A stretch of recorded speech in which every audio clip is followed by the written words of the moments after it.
What up and welcome to Rama Screen YouTube channel, and here's my review of Netflix new documentary series, Bad Surgeon, Love Under the Knife.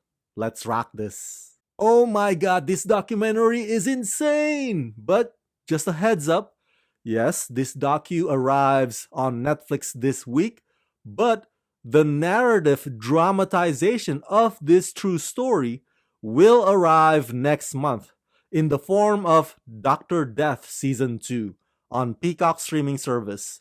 So yeah, if you want to wait until you see the depiction starring Edgar Ramirez, by all means, stay tuned for that one. But I say, go watch this one instead, because this documentary has it all and a bag of chips. Listen, I genuinely feel awful for the victims of that con man, Dr. Paolo Macchiarini, and I think those families should sue him into oblivion.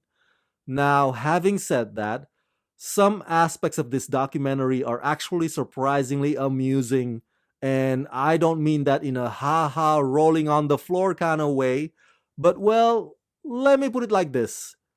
Paolo's ex-girlfriend, Benita Alexander, is the main face guiding you through her and Paolo's ill-fated romance, and she is hilarious because she's like, I'm a journalist.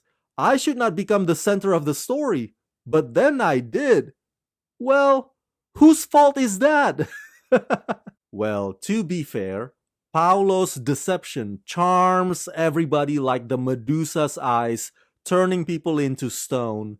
But even if Benita wants to make this out to be some kind of a cautionary tale, which it is, the whole time telling her story, she comes off looking like either a gold digger or a dumb gold digger. Neither one is positive. But Rama, you're being too harsh on her. I don't care. I don't care. I call it like it is, man. I mean, if you claim to be a journalist, but you're not doing your due diligence and you don't investigate when things are too good to be true, then you are a crappy, terrible journalist. I mean, seriously, who the hell falls for an outrageous lie like, oh, I'm the doctor that takes care of presidents and popes and kings? Who the hell falls for that? Only idiots fall for that. Well, she did, and that speaks volumes. Produced by Newtopia and directed by Ben Steele. It's 2011, and Paolo Macchiarini is revolutionizing transplant medicine through his groundbreaking alternative to organ donation. To desperate patients, Macchiarini's plastic windpipes were the miracle they had longed for. But Paolo Macchiarini lied about his research, and all but one of his patients endured excruciating deaths, and the only surviving patient had their plastic windpipe removed.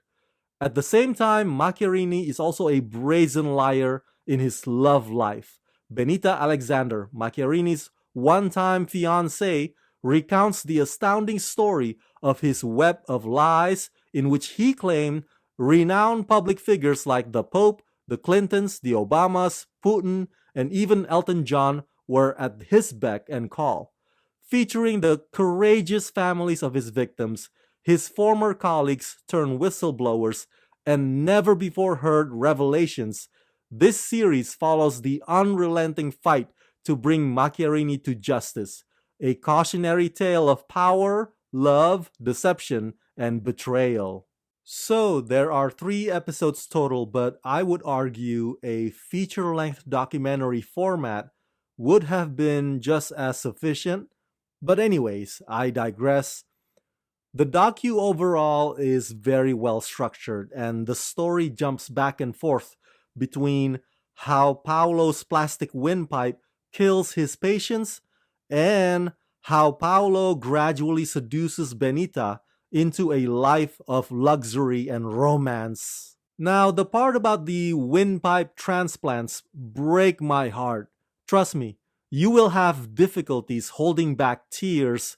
Those cases are absolutely heartbreaking. Seeing those patients putting their faith and hope in that sociopath only for them to eventually suffer an agonizing and painful deterioration and ultimately death. It saddens you, it infuriates you, and you feel like shouting, "Why isn't anybody stopping this man?" Each passing episode gets more and more riveting, more distressing, as your jaws drop to the floor because you can't believe how many times Dr. Paolo keeps getting away with it. And you start to wonder, maybe Paolo genuinely believes that his plastic windpipe could work, and he just wants to stubbornly deny the failure of his invention over and over again. And you know what sucks the most about all this? This gives stem cell research a bad name. This whole situation gives actual medical advancement a bad name. Now, whenever there's a scientific breakthrough, skeptics and cynical folks will point to Paolo Macchiarini as a case study for why such and such experiment should not be approved.